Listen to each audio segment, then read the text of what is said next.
그 대한민국이 총체적 위기입니다. 그 가장 위기로 보시는 것은 무엇인지? 애를 안 낳습니다. 애 울음소리가 끊어지고 있습니다. 옛날 우리 할머니들이 글 읽는 소리와 애 울음소리가 들려야 그 집안이 보초가 있고 미래가 있다 그랬습니다. 애 울음소리가 안 들리면 이제 미래가 없는 사회 아닙니까? 제가 파리에 있으면서 부러운 게 가는 데마다 애들이 있어요.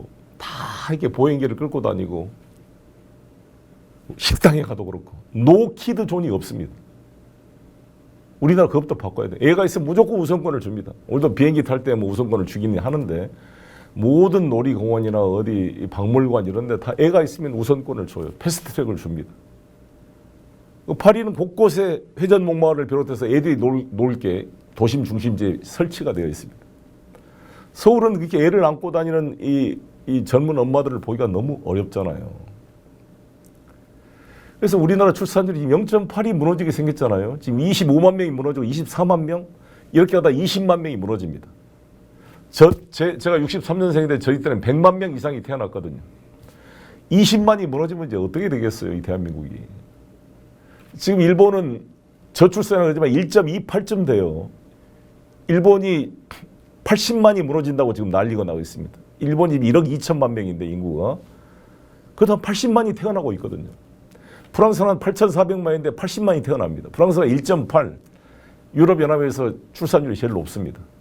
우리나라는 정말 이 출산율이 떨어져 있고 그래서 이 저출산 문제를 해결하기 위해서 노력했지만 우리 문재인 정부 때도 잘 못했으니까 전 여야의 문제를 넘어서 지금 윤석열 이 체제에서 이거 막으려면 나경원 그때 저출산 대책 부위원장이 했던 과감한 제안도 검토를 해봐야 돼요. 그런 것도. 그렇지 않겠습니까? 집 문제부터 시작해서.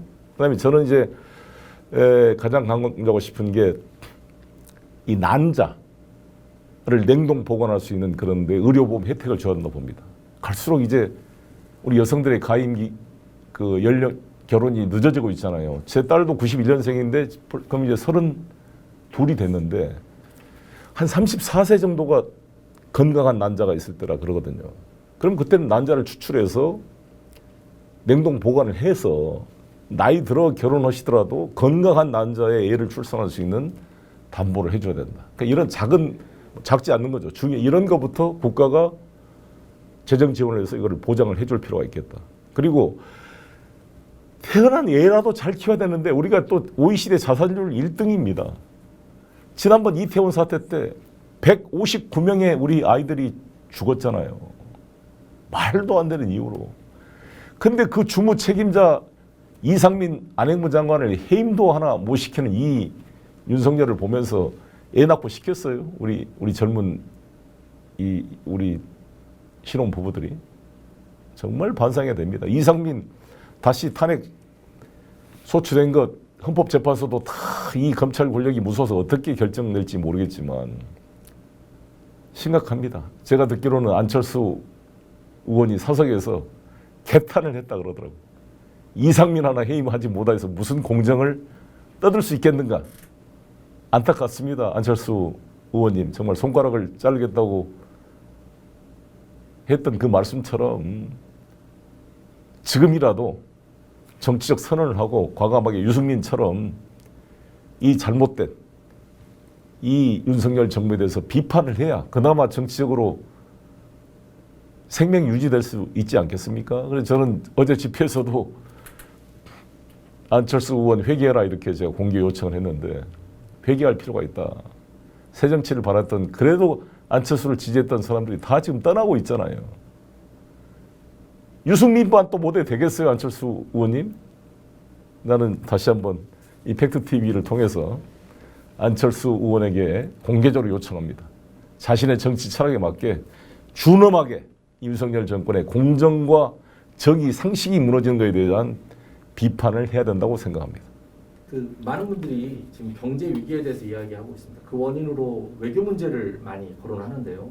외교 전문가로서 현재 외교의 문제점과 향후 방향에 대해서 한 말씀 부탁드립니다. 아시다시피 우리나라 가계부채가 OECD 최대입니다. 거의 GDP 100%를 넘어갔습니다. 2,000조가 넘어가고 있습니다. 상가부채, 소상공인 부채도 1,000조가 넘어가고 있거든요. 심각합니다. 우리나라는 사실 대외 무역에 의존하고 있는 나라이기 때문에 수출이 제일 중요한데 수출이 계속 지금 감소해가지고 작년에 470억의 무역 적자가 났어요. 아마 역대 최고입니다. 14년 만에 최초의 일입니다. 지금 상반기 지나가는데 200억이 벌써 훌쩍 넘어가고 있어서 500억이 넘어갈 것 같아요. 이런 추세로 가면 올해 무역 적자가. 어떻게 할까요? 부자는 감세하고 수출은 떨어지고 법인세, 부가세, 세수는 줄어들 텐데 공공요금 인상으로 지금 메꾸고 있고 코로나 때 빌려줬던 소상공인 대출금의 이제 변제 기간이 2번, 3번 이렇게 연장을 해줬지만 더 이상 늦출 수 없는 게 9월 달에 돌아옵니다. 임대료를 못 냅니다. 매출액이 오르지가 않습니다. 상가가 텅텅 비고 있습니다. 우리 젊은 애들이 밥값이 없어가지고 CU에서 삼각김밥 먹고 컵라면을 먹고 있습니다. 이런 상황에 그나마 무역을 진정시키려면 외교를 잘 해야 되는데 지금 대중국 외교가 28% 지금 감소가 됐거든요. 우리 25%까지 올랐던 그 총 무역 비중에 대중국 비율이 지금 20% 이하 18%로 떨어지고 있는데 미중 간에는 오히려 무역액이 증가하고 있어요. 일본도 지금 4월 달에 외상이 중국을 방문했고 기시다가 지금 방중을 지금 타진하고 있잖아요. 이번에 블링컨 장관이 시진핑을 만나고 친강 외교부 장관을 만나고 왔습니다. 미중 간의 타협점이 모색되고 있습니다.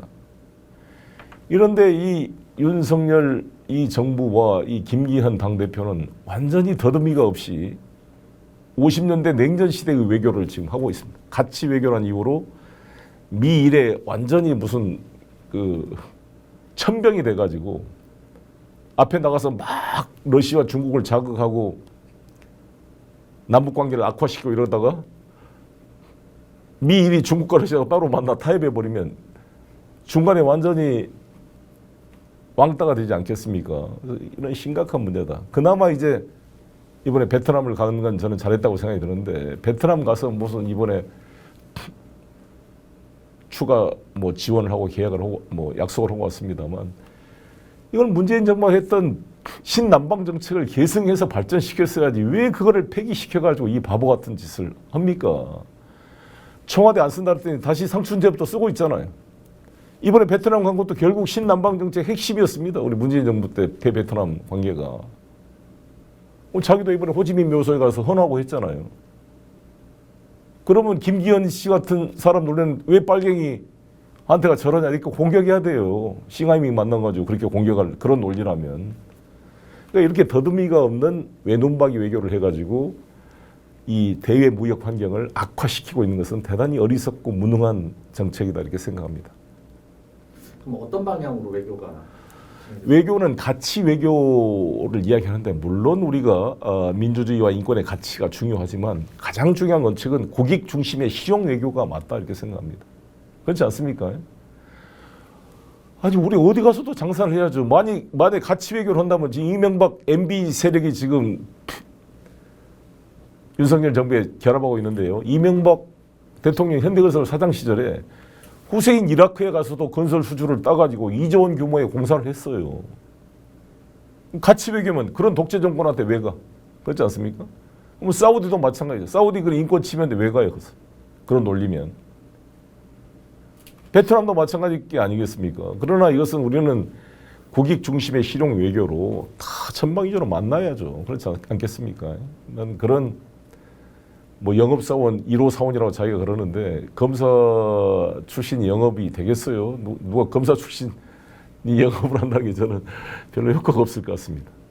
오히려 자기를 죽이고 좀 밑에 사람들 일하도록 해야지 다 자기가 폼 잡으려면 되겠습니까? 저는 이번에 예를 들어서 BIE 파리에서 열리는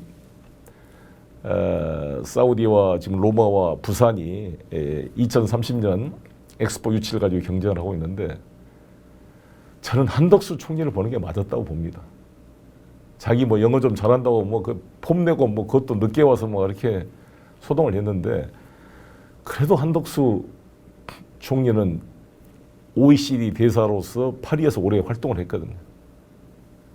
하버드 출신으로 네트워크도 쭉 가지고 있고 유럽의 네트워크도 가지고 있고 영어도 훨씬 잘하고 그렇게 원고 보고 그렇게 하는 영어가 아니라 실제 이렇게 설득할 수 있는 영어 실력이 되는 한덕수 총리를 보냈어야 훨씬 저는 더 효과가 있지 않았을까. 윤석열, 김건희 가가지고 자기들 뭐 부산 다방 포문 잡았지만 얼마나 효과가 있을까 이런 생각이 듭니다.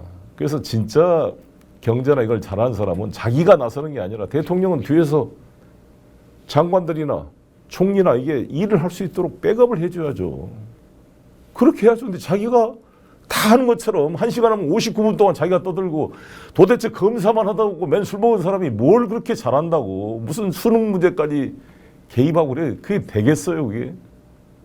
정말 다 망가뜨린 거죠. 이렇게 되면요. 벌거벗은 임금님처럼 대통령은 폼 잡고 다니고 공무원들 일 안 합니다. 일 잘못했다가 정권 바뀌면 또 수사받고 누가 일하려고 그러겠어요. 복지부동이 되는 거죠. 공무원들이 일할 수 있도록 자기는 좀 뒤로 숨어서 격려를 해줘야죠. 실수가 있더라도 좀 잘하라고 다시 격려해 줘야지. 조금만 하면 전임 정부 때 일을 가지고 전부 지금 수사를 하고 이러니 일하겠냐고요. 더구나 이번에 무슨 국정원 1, 2, 3급도 다 잘라라 그러고 있으니 이 국정원의 1, 2, 3급의 그런 경험과 이게 하루아침에 만들어진 게 아니잖아요. 그런 정보 역량이. 국가 안보로서도 상당히 걱정이 됩니다. 외교는 경제와도 관련이 있지만 그 정전상은 우리나라 안보와도 밀접한 관련이 있는데요. 그 안보 위기에 대해서는 어떻게 보십니까? 어저께가 6.25 73주년이었습니다. 그 윤석열 대통령께서 항상 지금 입에 달고 하는 이야기가 힘에 의한 평화. 문재인 정부의 평화는 가짜 평화였다. 힘에 기초한 평화만을 이야기합니다. 근데 뭐 그 말이 뭐 꼭 틀렸다고는 말할 수 없겠습니다만 그 힘을 뭐라고 보십니까? 저렇게 단순하게 힘이라는 게 군사력만을 의미한 게 아니거든요. 그 힘이라는 것은 경제력과 외교력, 그것도 힘입니다. 북한이 우리를 남침했을 때 아시다시피 스탈린과 모태통이 동의 없으면 김일성이가 남침할 수가 없었어요. 그때는 경제력도 북한이 우세했습니다. 아시죠? 뭐 발전소나 공업시설이 다 일제 때 북쪽에 있었으니까. 뭐 전기 생산도 더 많았고 철강 생산도 많았고. 군대는 거의 더블이었습니다. 북한 인민군이 약 19만 명, 우리 남쪽이 약 10만 명이거든요. 2배의 군사력을 가지고 있었어요. 그럼에도 불구하고 중국과 소련의 동의 없이는 남침할 수가 없었기 때문에 스탈린한테 가서 매달립니다. 뭐 또 모태통한테 매달려서 두 사람의 동의를 받고 나서 남침을 한 거거든요. 맞지요? 그러니까 제2의 남침이 쉽지 않겠지만 그때에 비해서는 우리 대한민국이 압도적인 경제력과 군사력, 세계 6대 군사력, 우리 핵무기만 없을 뿐이지 사실 재래식 무장이 이런 데서는 북한을 압도하기 때문에 북한이 침략할 수가 없습니다, 사실. 그런데 더구나 중국과 러시아가 동의를 안 하고 있잖아요. 중국과 러시아가 우리 대한민국과 국교를 수립해서 방기를 하고 있기 때문에 저는 보통 우리 언론이 디커플링 이야기하면서 안보는 미국, 경제는 중국 이렇게 이야기를 합니다만 저는 경제와 안보 둘 다 미국, 중국이 같이 결합되어 있다 이렇게 생각합니다. 경제도 미국이 안보만이 아니라 경제도 우리 중요한 무역 대상국이고요. 중국도 왜 안보에 중국이 중요하냐? 중국이 북한을 지원하지 않으면 남침이 불가능하기 때문에 그렇지 않습니까? 만약에 중국의 동의 없이 북한이 남침을 했다. 그럼 우리가 중국과 한국이 전략적 동반자 관계인데 만약에 중국 인민해방군이 압록강을 건너가지고 북한의 배후를 공격한다고 생각해 보십시오. 북한 정권이 말을 안 듣니까 이 친중 정권을 교체하기 위해서 만약에 김정은을 교체해야 되겠다라고 마음 먹고 만약에 내부 반란을 유도해서 들어온다고 생각해 보십시오. 북한이 후방이 불안해서 침략할 수가 없는 거죠. 군사적으로도 중국의 역할이 매우 중요한 것입니다. 어떻게 보면 주한미군은 미국은 멀리 떨어져 있지만 중국은 가까이 있잖아요. 중국이 우리 대한민국 안보 문제에 있어서 서로 군사적 협력을 한다면 북한은 남침을 생각할 수도 없게 되겠죠. 러시아도 마찬가지입니다. 그런 면에서 저는 중러 관계는 안보에서도 중요하다. 경제도 중요하고 더구나 마지막으로는 북핵 문제나 남북의 평화 통일을 위해서도 북한의 핵 도발이나 무슨 미사일 도발이 생기면 항상 보수 세력이 하는 이야기는 한미일 군사력 강화, 한미일 협력만 이야기하는데 이것은 필요 조건이지 충분 조건은 안 된다. 충분 조건은 뭐예요? 중국과 러시아 협력이 있어야죠. 여러분, 제가 한스 디트리 겐셔를 제가 존경하는데 이분이 헬미트 콜 수상이 독일을 통일했을 때 1989년도에 그때 외교부 장관이 한스 디트리 겐셔 장관입니다. 이 장관이 18년을 근무했어요. 이 사람 브란트 수상 때부터 초당적으로 근무를 했던 분인데 이분이 주변에 있는 영국과 프랑스, 미국과의 관계도 잘 해야 되지만 소련의 동의 없이는 이 독일 통일이 불가능한 것을 알고 있었기 때문에 고르바초프를 계속 만나 설득하고 세바르드 나제 외교부 장관 지 형 무슨 장례식까지 가서 참석해서 참배할 정도로 설득을 해서 독일 통일이 절대 소련의 위협이 되지 않도록 하겠다 해서 소련이 오케이 했으니까 통일이 된 거거든요. 중국, 러시아의 오케이를 받지 않고 우리가 통일할 수가 있겠습니까? 그러니까 그런 면에서 한미일 간의 협력도 중요하지만 이것은 필요 조건이고 북중러의 협력이 물론 가장 중심은 남북 간의 관계가 제일 중요하지만 중러 간의 협력이 충분 조건으로 반드시 필요하다 이렇게 생각합니다. 그렇기 때문에 지금 국민의힘 김기현 대표한테 말씀드리고 싶습니다. 그렇게 더듬이 없이 그렇게 무슨 어버이연합 대표, 무슨 태극기부대 대표처럼 말씀하시면 안 됩니다. 왜냐하면 지금 한중 관계를 마치 6.25 때 적국의 대사 앞에 가서 이재명 대표가 굽신거렸다 이렇게 막 비하를 하는데 한중 관계를 만든 사람이 누굽니까? 노태우 대통령입니다. 여러분들의 선배. 국민의힘의 전신인 민자당 노태우 대통령이 소련과 국교를 정상하고 중국과의 국교를 만든 분입니다. 그걸 명심하기 바라겠습니다. 한중 관계와 한소, 한러 관계를 물꼬를 튼 사람이 바로 노태우 대통령과 박철원 장관 그 북방 정책 때 그게 만들어진 거예요. 이거를 자기들이 스스로 부정하는 어리석음을 일을 하지 않기를 바라겠습니다. 반도 세력론 관련해서 말씀을 네. 좀 예전에 한번 들은 적이 있는데 네. 그거 관련해서 짧게 한번 말씀 주시면. 전광훈 목사가 문재인 정부 때 이제 구속 영장 실질 심사를 받을 때 했던 인터뷰를 우연히 봤어요. 거기서 뭐라 그랬냐?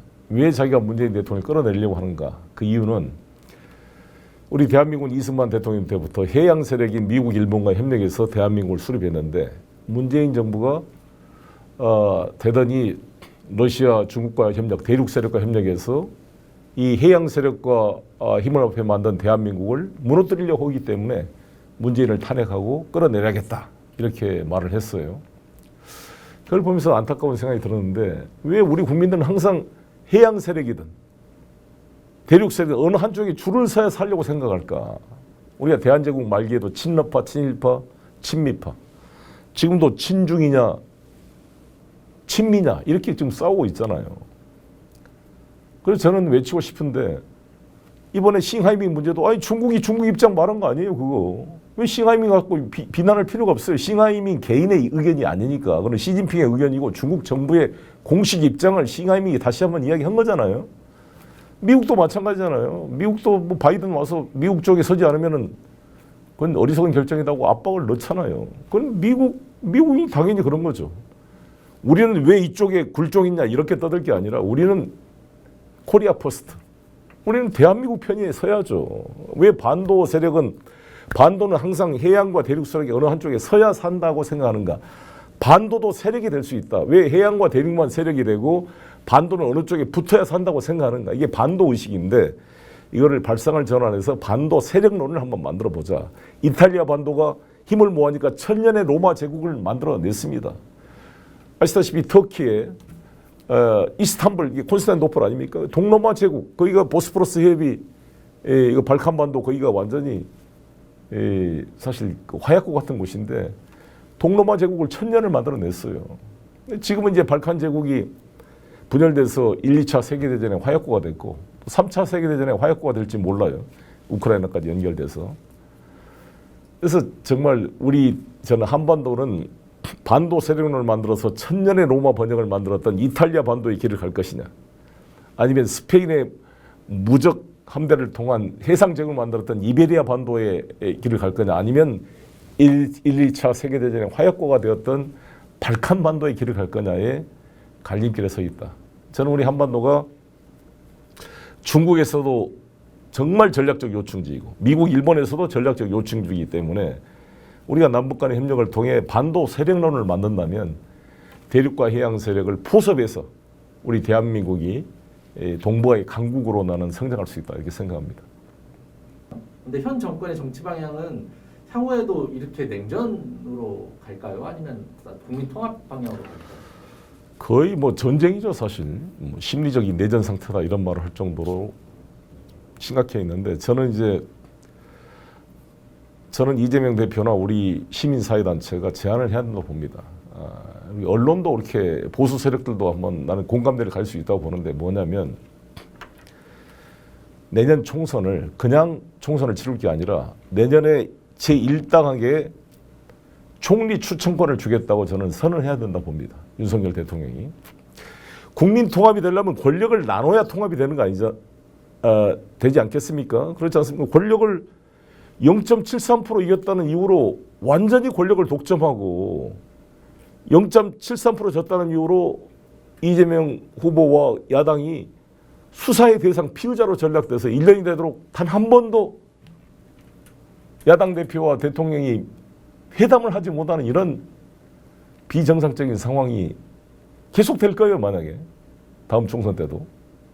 그럼 이거 국가적인 불행이잖아요. 근데 이걸 해결하는 길은 뭐냐? 저는 내각제를 반대합니다. 이원 집정부제도 안 된다고 봅니다, 지금 상태. 그러면 내각제도 아니고 이원 집정부제도 아닌 대통령제와 이원 집정부제 사이에 있는 게 뭐냐? 그게 책임 총리제라고 보거든요. 책임 총리제는 다 우리가 공감하잖아요. 제가 국회의원 하면서 총리한테 대정부 질문을 합니다. 그때마다 총리를 보면은 지금 한덕수 총리도 마찬가지고 지난번 이낙연 총리니 다 모든 총리들이 다 대독 총리, 의전 총리, 실권이 없잖아요. 그냥 대통령 대신 매 맞는 사람, 흥부 생각이 나요. 돈 받고 대신 매 맞아주는 사람. 한덕수 총리가 뭘 알겠어요. 실제 권력은 다 윤핵관, 윤석열, 김건희 여사, 천공 다 이쪽에서 하는데 한덕수 총리가 무슨 실권과 국정의 내막을 깊이 알겠습니까? 그냥 껍데기를 놔두고 계속 공방하고 있는 겁니다. 그러니까 이게 의미가 없어요. 그럼 이 국무총리가 실제 의미가 있으면 어떻게 되느냐? 국회가 추천한 사람을 대통령이 임명해라 이거죠. 이원 집정부제하고 다릅니다. 이원 집정부제는 총리를 국회가 그냥 선출하는 거잖아요. 그러나 이것은 대통령 임명권을 그대로 가지고 있는 거니까 타협하는 것, 중간 역할이 바로 우리 헌법이 가지고 있는 내각제적 요소, 즉 국민 통합적 요소가 바로 책임 총리제다. 국회 추천을 통해 대통령이 임명하게 되면 그야말로 총리가 국무위원 임명 제청권을 행사할 수가 있잖아요. 우리나라 헌법상으로는 국무위원을 대통령이 마음대로 임명하는 게 아니라 총리의 임명 제청을 받아 대통령이 임명하도록 헌법에 되어 있지만 한 번도 이것이 제대로 시행된 적이 없었습니다. 사문화되어 있습니다. 이 죽은 헌법을 살아있게 만들자. 그게 책임 총리 제도인데, 그래야 국회와 대통령이 마주 달리는 기관차처럼 싸우는 게 아니라 서로 협력해서 대한민국의 미래를 설계해 볼 수가 있지 않겠습니까? 그렇지 않으면 내년도 총선 끝나고 나면 계속 또 싸움이에요. 대통령 선거 때까지. 저는 우리 대한민국 헌법이 대통령을 뽑으면서 국회를 다시 뽑는 이유는 둘이 무한투쟁해라는 게 아니라 협력해서 나라 발전을 해라는 거 아닙니까? 견제도 하고. 그러려면 국회 제1당 다수당이 된 사람은 국민의 의사 표시이기 때문에 여기에 권력을 줘야 통합이 되죠. 협력이 되죠. 저는 그래서 그걸 강력히 제안하고자 합니다. 얼마 전 계셨던 프랑스 대학의 요청으로 줌 수업도 하셨잖아요. 네. 네, 그래서 프랑스에서 이제 명예 박사학위 수여식이 조만간에 있다고 이제 얘기 들었습니다. 대책이 있으신가요? 원래 6월 8일 날 저를 이제 이탈리아 외교부 장관하고 또 유럽 쪽 의회 지도자하고 저하고 3명을 명예 박사학위를 주기로 했는데 뭐 저 때문에 또 이탈리아 외교부 장관 일정도 있고 그래서 9월 달로 연기가 됐어요. 다행히. 그래서 그 안에 제 문제가 해결되면 9월에 파리에 가서 명예박사를 받을 생각을 가지고 있고요. 그것보다 중요한 게 학생들과의 수업인데 그걸 못하게 돼서 정말 미안하고 그렇습니다. 학교 측에도 미안하고. 그래서 학교 측에서 제안이 와서 줌으로 강의를 했는데 앞으로도 그렇게 줌으로 좀 강의를 할 생각입니다. 향후 계획에 대해서 한 말씀 해주시면. 그래서 경제에서 가장 어려운 점이 바로 불확실성입니다. 개인도 마찬가지입니다. 확정되지가 않으면 계획을 세울 수가 없거든요. 저도 지금 한동훈 장관이 절차에 따라 기다리라 그러는데 아니 언제까지 기다리라고 이야기를 해줘야죠. 준비를 하죠.